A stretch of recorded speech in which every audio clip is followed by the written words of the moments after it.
Thank you guys for joining me today. My name is Madar from Food and Fragrances. Today we're in for a awesome video. I wanted to do this concept because I feel like a lot of people gatekeep this. And the reason why they gatekeep this, I personally don't know. But there's a fallacy that's going around, maybe a false, narrative saying that, in wintertime, in cooler weathers, you got to wear a particular type of fragrance. You have to stick within these rules and these principles, which in my opinion, I don't necessarily think that's true. So this video, what we're going to do today is I'm going to bring you 5 fragrances in my personal collection that I think are fantastic for the cooler season that can double up as amazing for summer. So what I'm trying to say is fragrances that are dubbed as summer warm weather specific fragrances that'll also work for the cooler weather outside, such as winter. So if that interests you, stay with me. We're gonna play our music, and when I get back, we'll talk about these 5 fragrances that I've pulled out of my collection.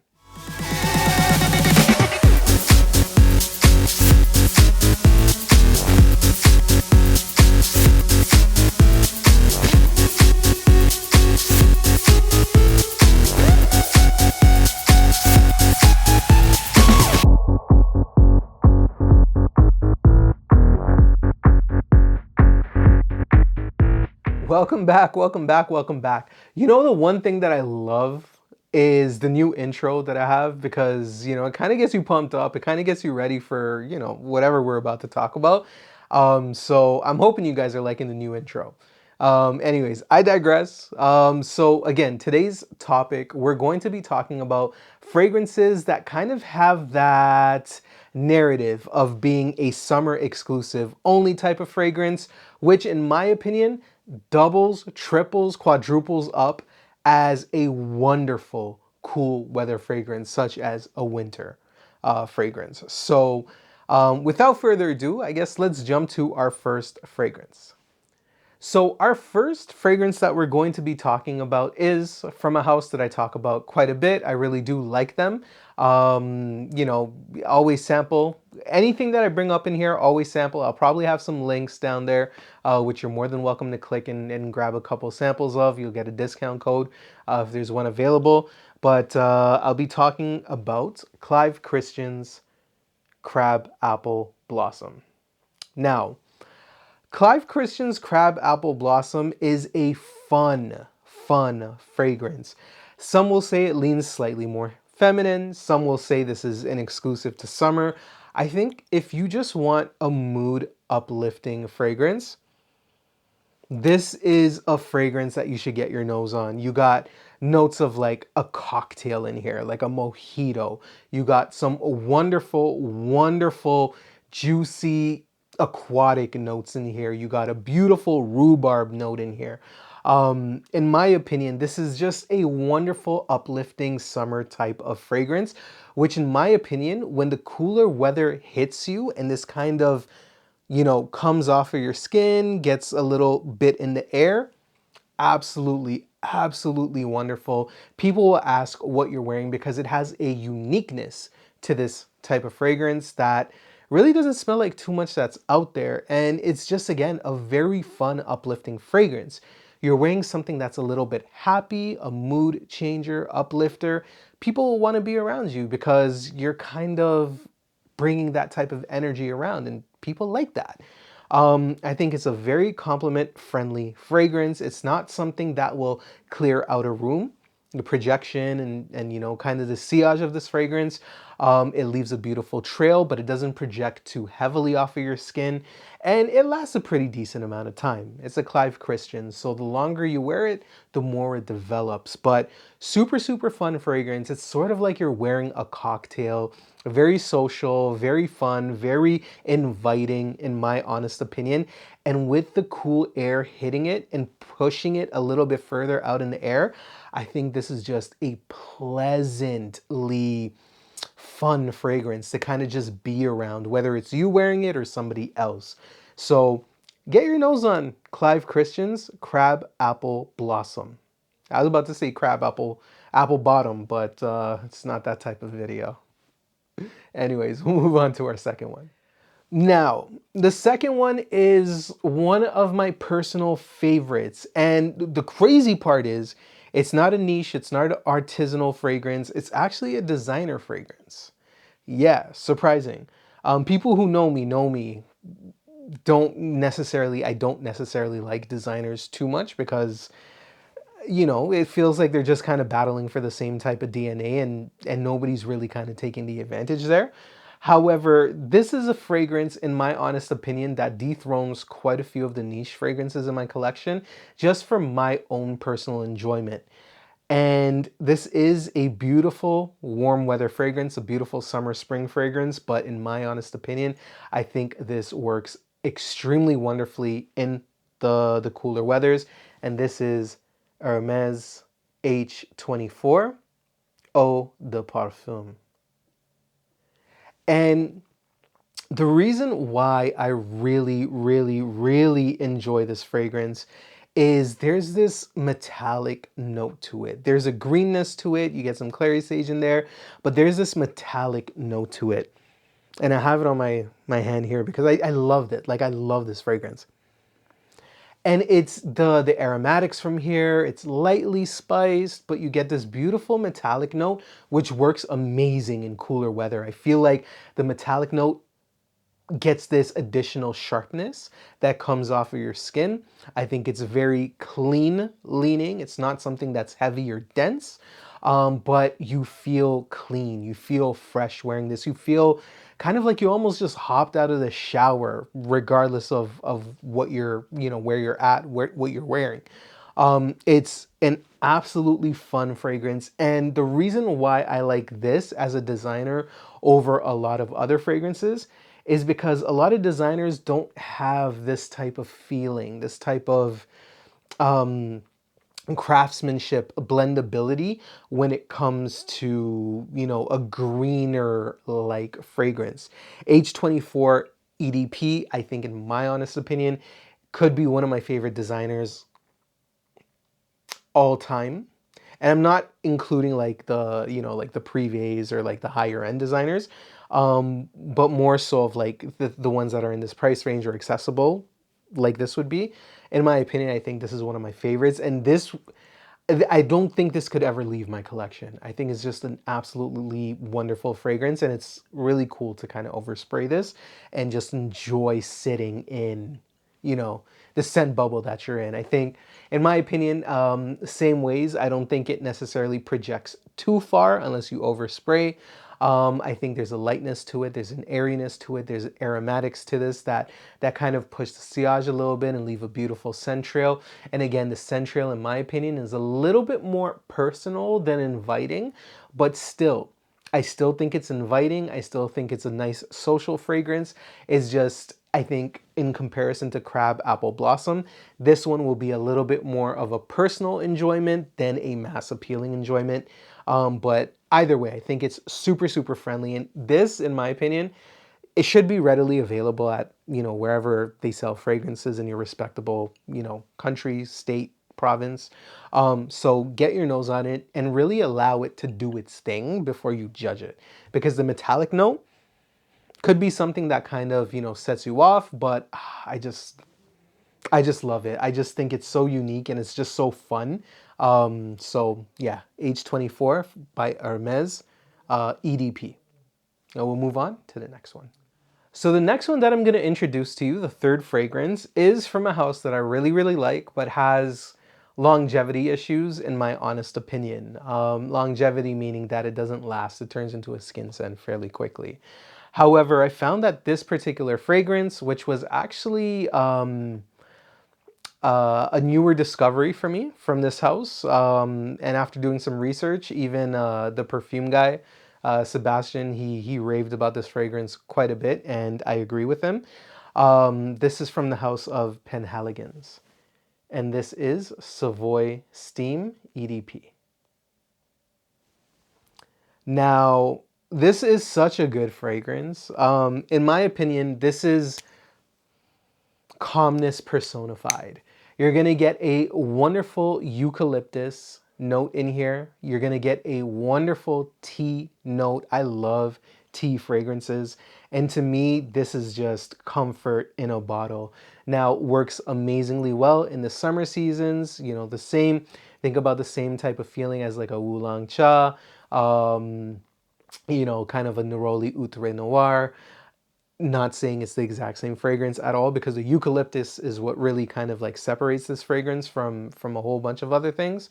But in my honest opinion, I think the way that this is done, it's done beautifully. The blend is ridiculous. It's very zenful. You get this wonderful mint eucalyptus vibe with a beautiful tea. You also get some wonderful florals, a little bit of rose, a little bit of white florals in here. In my honest opinion, I think when it's windy, when it's cooler outside, and this is kind of coming off of your skin, there's a slight warmth to it that kind of envelops you.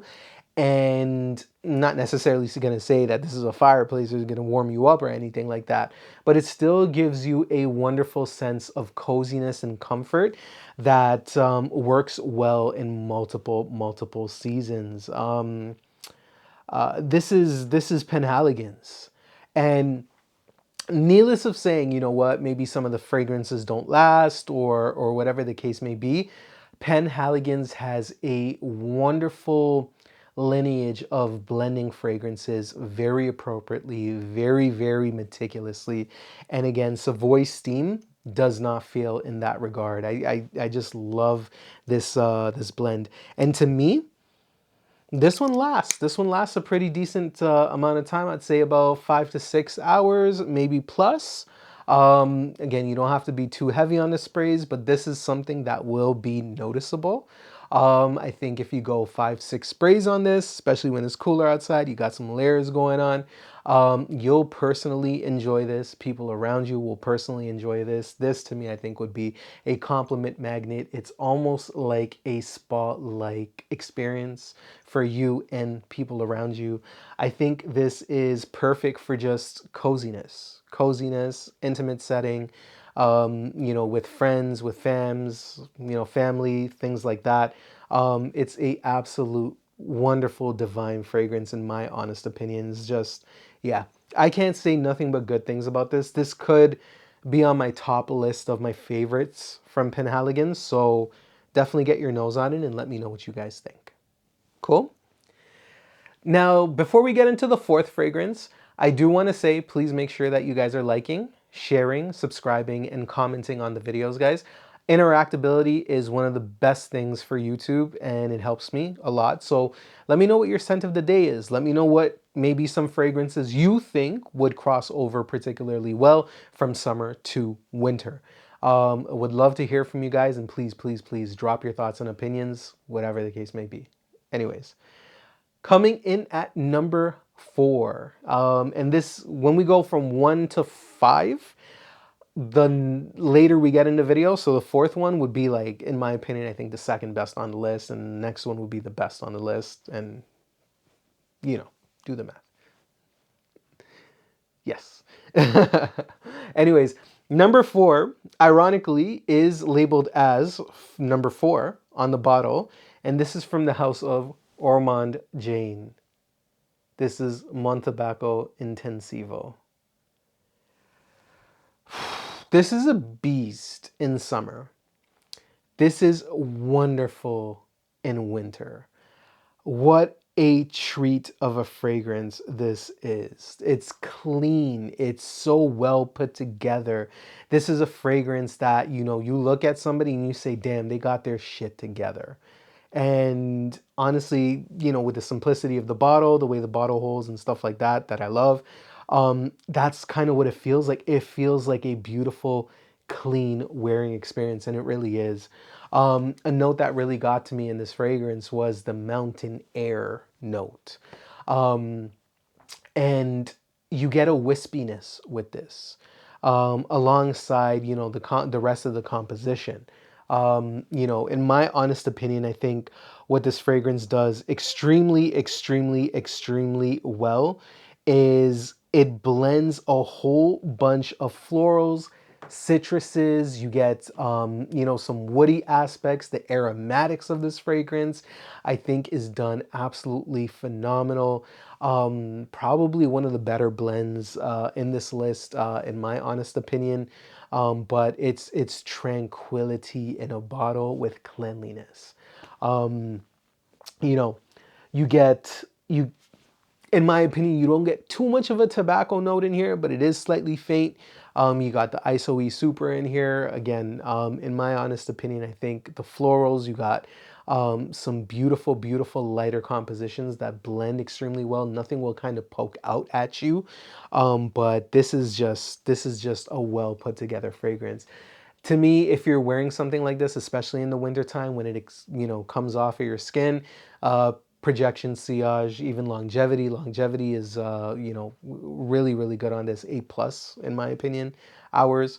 Um, I think is really, really awesome.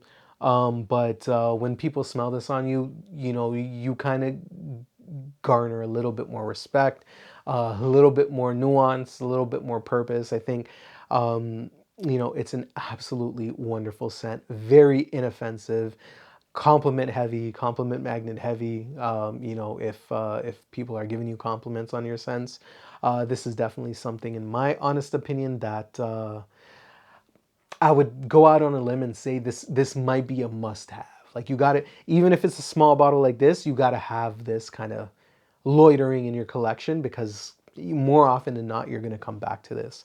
Fun fact, I got Night of Love from Boadicea the Victorious. And even though I think Night of Love from Boadicea the Victorious is better in terms of quality, composition, lastability, longevity, the way that it develops, this is what it's really compared to. And in my opinion, if you don't have the budget for that, this is perfection. Simply. This will scratch that itch. Very, very similar. It's just, in my opinion, this is very high quality stuff. Really beautiful, very clean, very, again, aromatic, well put together, and a very mature scent. But I think you can rock this. You can rock this. So give it a look. Give it a look. Let me know what you guys think about this one. And we'll move on to our last one. Now, the last scent in this list is something that I really enjoy wearing. I think it's a absolute banger of a fragrance. To me, when I first discovered this, I was very much in my primary infant stages of fragrances, where I was kind of learning, you know, the different citruses and things like that. And even though that this is a citrus heavy fragrance, the way that the citrus is done is one of the best transitions from like a summer fragrance, which would work perfectly, to a winter fragrance, which works even more perfectly. And this is from the house of Roja Dove. I wonder if you guys know what it may be. I'll let you guess. Put your guess in the comments. This is Burlington 1819. What makes this fragrance work really well in a multitude of seasons is the way the citruses are prevalent in here. Now, with a lot of citruses, you're going to get that bright, fresh, bursting, fruity opening, which is sparkling and, you know, very bright and very just, magic. This one, it takes it a little bit more differently. And the way that they do it is, it feels like they're utilizing the rinds of the citruses, the deep depth citrus components that kind of have a little bit more of the oils. You know what I mean? Like, if you take an orange peel and you kind of like twist it and it bursts, you know that there's a little bit more, I don't want to necessarily say bitterness in the wrong way, but it takes a little bit less of the fruitiness and brings a little bit more depth and bitterness to the citrus, while still maintaining the nuance of the citrus that you're squeezing or extracting from. That's what I love about this fragrance. I think the composition is absolutely wonderful. The rum note in here, in my opinion, is blended so perfectly well. It complements the depth and difference with the citruses, that kind of allow this fragrance to blossom and do its thing. In my honest opinion, I think Burlington is is a classic. You get a wonderful oak moss, you get some beautiful ambergris in here. In my opinion, I think, you know, this is such a classy, well put together fragrance. You feel at the top of the world when you wear this. That's why I think it comes in as number one for me. Um, yeah. Burlington 1819 is another fragrance in my opinion. I think it's really easy to love. You know, it's going to be a little bit different, but once you allow yourself to develop your nose to it, and appreciate it for what it is, my goodness, does it work wonderfully in both seasons. So if you haven't tried Burlington 1819 from Roja, it's something I think you should get your nose on for sure. And again, it's just such a beautiful composition and bottle. You know, it's a stunner. It's a stunner. This is also a fragrance in my honest opinion. I think if you only have one summer fragrance, I think you would be more than happy with this. Um, You'll enjoy it in the winter, but you still need a couple of other winter fragrances to diversify. But in my opinion, if you have this only for your summer fragrance and you want to double it up in winter, yeah, this is what it's about. Yeah, so that's the five that I'm bringing towards you guys. So what do you guys think? What, you know, is there any of these fragrances that you disagree with? Are there some that you agree with? Let me know in the comments below. Let me know what maybe you would choose. It was tough making the list because I do think there's so many more that you can kind of utilize. And I was feeling like I wanted to do maybe like an honorable mention, but I chose not to, just because I wanted to keep it with the five. So that's it. Let me know if you guys like these videos, and I truly, truly, truly appreciate your support as always. Please watch the other stuff as well. You know, again, you guys gave me so much life and joy with this channel. I just want to make amazing content. So let me know what you guys want to see, and I'll be doing my best to provide that to you. Much love, peace out, and I'll catch you guys on the next one. Bye.